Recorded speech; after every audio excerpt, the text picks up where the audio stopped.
Now, for more on the impact of this posthumous recognition and honor, I'm now being joined by one of the support queens that played alongside the legendary Fela, Mary Umu. In a recent book, The Queens of Afrobeat, she is described as a particularly prominent voice amongst the backup singers and also credited for secondary vocals on the track Beasts of No Nations. She joins me from Germany.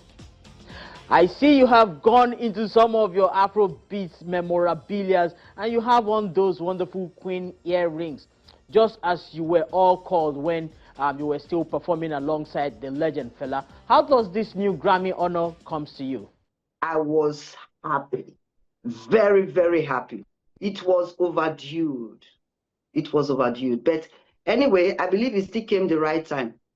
I was very, very happy for Fela and the whole Egypt 80 band and Fela's children. I was just, wow, wow, wow, wow. I was very happy. Yes, as are a lot of his fans, Nigerians and lovers of Afrobeat music too. Now, many of the queens faced immense social stigma for their association with Kalakuta.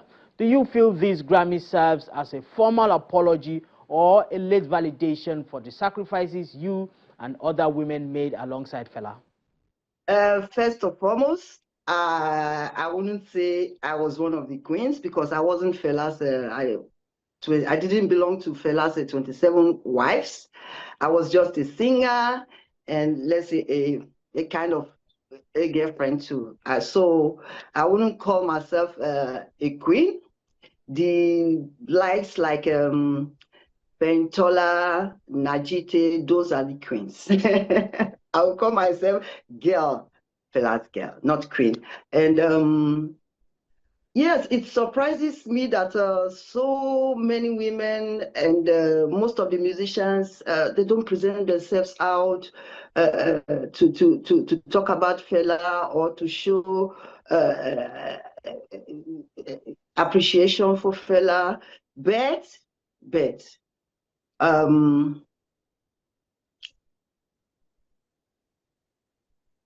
living with Fela and I didn't really witness so many things that the army and the police did to Fela. I didn't witness those things. I came to Kalakuta when everything around Fela was calm.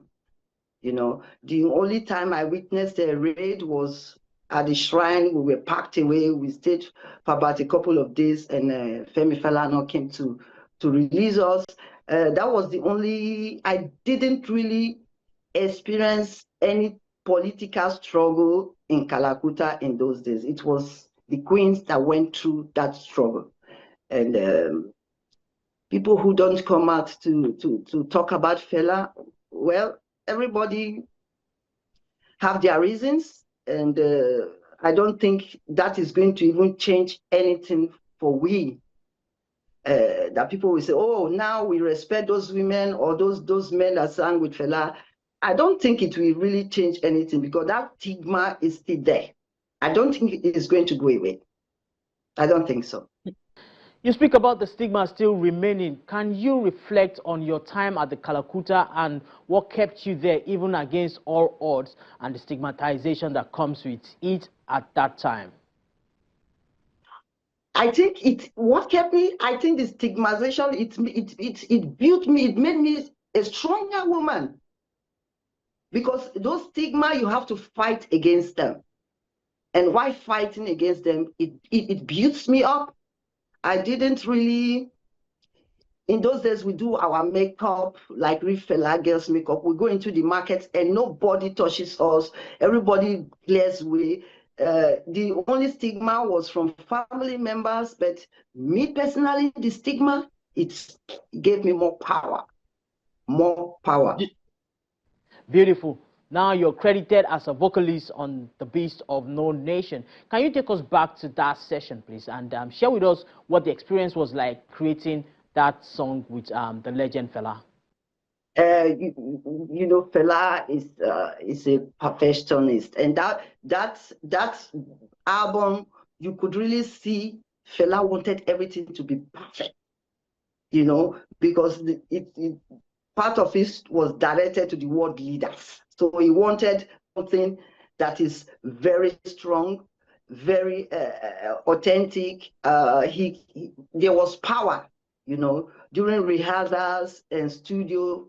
Fela made sure that everybody was playing accordingly and everybody was singing accordingly. I think that there was a time I can't remember which of the albums in the studio I was singing out of tune. Fela have to send me out. You know? So there was power in Beast of No Nation. Power. Fela made sure that everybody gave their maximum, especially the men that play saxophone. He made sure there was really power in it, and he wanted to really give it out to the world leaders. So there was plenty of power in it. There was plenty of perfection, you know. Fela wanted it to be very different from most of his songs because this one was directly to world leaders. Yeah, speaking about how powerful his voice was, if he were alive to receive the Grammy himself, what do you think he would say to the new generation of Nigerian artists? Well, I think Fela would have,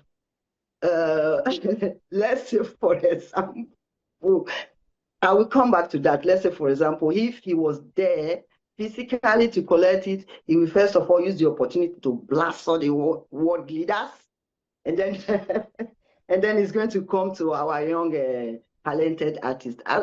Nigeria is so blessed with talent. One music after the other is beautiful. I think Fela would have told them to have more courage to sing about the things that are going on in Nigeria. Fela would have asked them to be courageous, to sing, you know, to tell the world what is going on in Nigeria, instead of only merry, merry, merry, merry, merry music. I think Fela would have encouraged them to take courage. Finally, before I let you go, and speaking again about courage, you at some point eventually decided to change the trajectory of your own life, and you left the band. What propelled that decision? It happened. It wasn't planned that I leave the Egypt 80 band. It wasn't like, oh, we are traveling now, and then I've planned I will be leaving when we get to tour. There were misunderstandings, and one thing led to the other, and I decided to leave because the number one thing was like, I don't want to go to Nigeria without having money, because you know in those days if you do anyhow, Fela can seize your salary. So there was a misunderstanding, and I said I'm not going back to Nigeria because of I don't have money when I get back home. So I decided to leave the band, and since then, Egypt 80 is still in my heart. It's not gone. Stay there every day. There's no day in my life that I don't think about Kalakuta.